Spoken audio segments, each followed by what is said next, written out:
Good morning, students. Welcome to Scholars Point online classes. Today we'll discuss about irrational numbers, their operations. Basically, there are four type of operation in mathematics: addition, subtraction, multiplication, and division. So these are the four basic operation in. We will see the operations in the irrational numbers. So there are some rules, and before starting the rule, I have used some abbreviations. So I had used for irrational number and R for rational number to simplify the rules and to understand them properly. I had used those abbreviations. So rule number one is rational plus rational. I get rational. If I add any two rational numbers, the answer will always and always be a rational number. Now this we had studied under the heading closure property. If you remember, in standard 8, 7 we had studied closure property for natural numbers, closure property for integers, closure property for fractions, closure property for rational numbers. So this is the closure property that if I add any two rational numbers, the answer is always a rational number. I can again write it like this also: R into R is R. This is closure property for multiplication, and this is closure property for addition. So I had shown you just to compare the operations of a rational number. Yeah. So this is the closure property for rational number. Now if we take one rational and one irrational number, then what is the result? If one irrational and one rational are added, the result is always an irrational number. So I plus R is I minus R, or R minus I. In both the case, the result will be I. Similarly, I into R means one irrational and one rational number. When the product is obtained, it will be always an irrational number. Now, so we can see all these with some examples over here. Say this is a rational number 3 upon 2. Adding it with another rational number 5 upon 2, I get 7 upon 2. Similarly, there is a irrational number root 2 and a rational number 3. If I add them, I get same 3 plus root 2, which again is an irrational number. So this part is a rational number. So the resultant over here is rational. The resultant over here is irrational. Here again irrational. Here again irrational.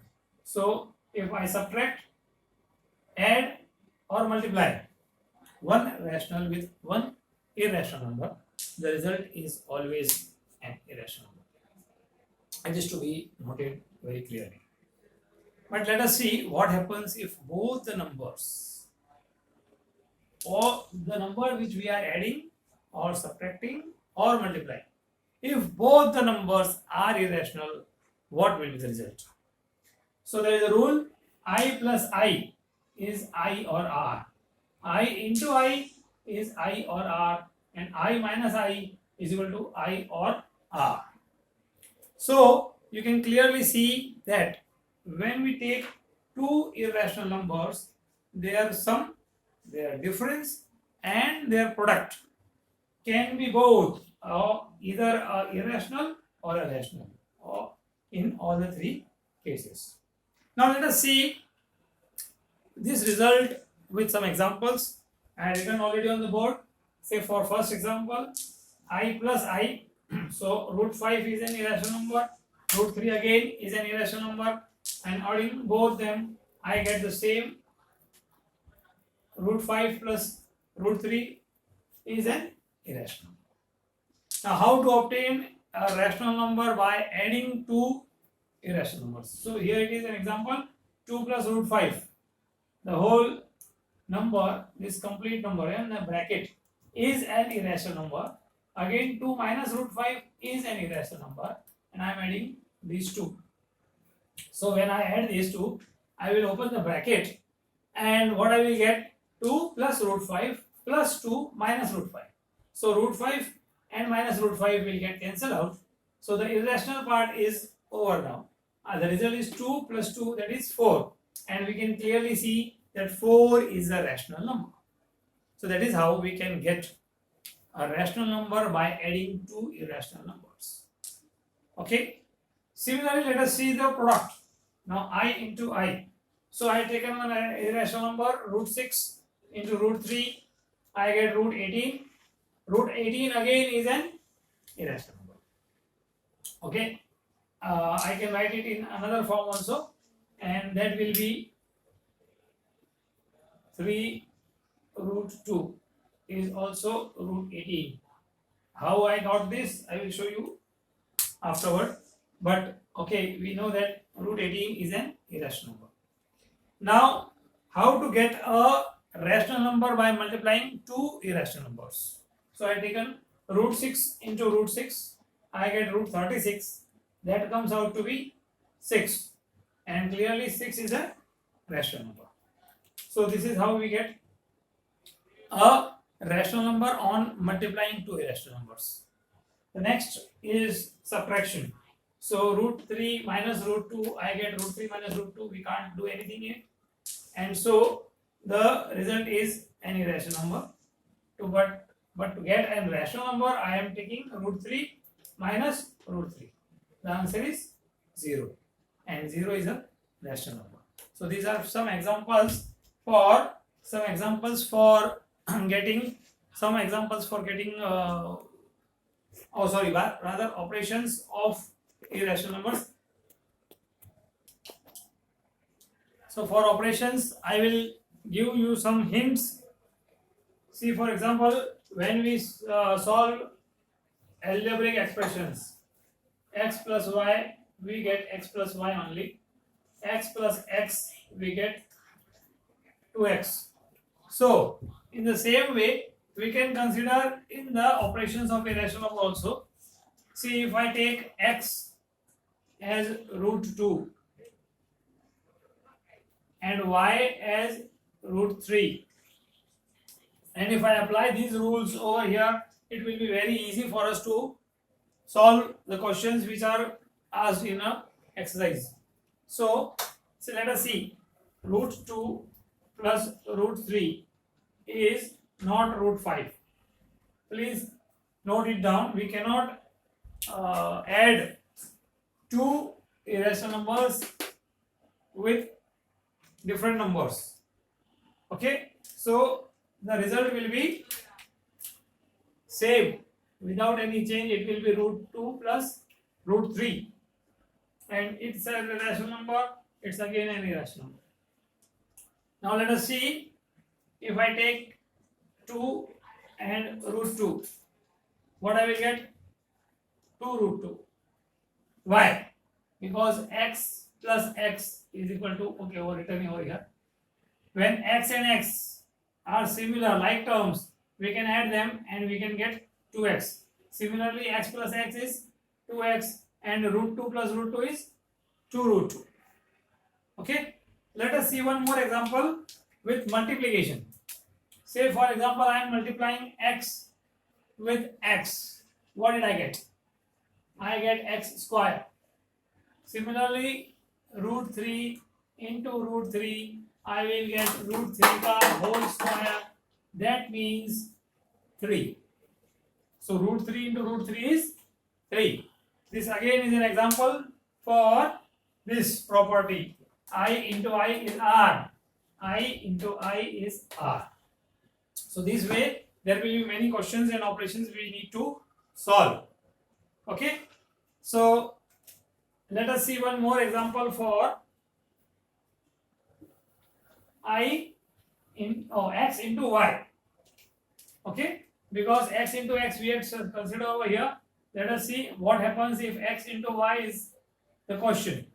As you remember, it is x into y is xy. Similarly, if I take root 3 into root 2 into root 3, the result will be root 6. Here I can multiply. In multiplication, it is possible to multiply two different numbers in the root, but here in addition I cannot. Root 3 plus root 2 is same root 2 plus root 3. We cannot add or subtract. But here in multiplication, root 2 into root 3, yes, I can do it. And the answer will be root 6. So these are some more important which we use, and means if we consider these irrational numbers like algebraic terms, you can very easily understand them and calculate them with perfection accurately. Now continuing with it. So rationalizing. Next topic is rationalizing. What is rationalizing? When we convert an irrational number into a rational number by multiplying it with another irrational number, then it is called rationalizing the irrational numbers. So we had seen one example in earlier that root 3 into root 3 we are getting 3. So I into I is R. Same way, this root 3 is called rationalizing factor of this root 3. But since the two numbers are same, it's so hard to understand. So I am taking another example over here. So 2 plus root 3 is an irrational number. 2 minus root 3 is again an irrational number. When I multiply both the irrational numbers, what I get? I get a rational number over here, 1. I am using the property a plus b into a minus b is equal to a square minus b square. In this solution, I am using this property a plus b into a minus b. You might be remembering this property from our earlier standards. So 2 square minus root 3 ka square and 4 minus root 3. 4 minus 3 rather. 4 minus 3 is 1. So I am multiplying two irrational numbers. What I get? What I get is an rational number. So what I need to show you is this 2 plus root 3 is called rationalizing factor of 2 minus root 3, or the vice versa, means 2 minus root 3 is rationalizing factor of 2 plus root 3, or 2 plus root 3 is rationalizing factor of 2 minus root 3. Why? Because they, when multiplied, the result is a rational number. So we can convert a irrational number into rational number by multiplying another irrational number. This number is called the rationalizing factor. So there are many questions which we have to solve using this property. Basically, the question in our books are for rationalizing the denominator. Means there will be a question given and we have to rationalize only the denominator part.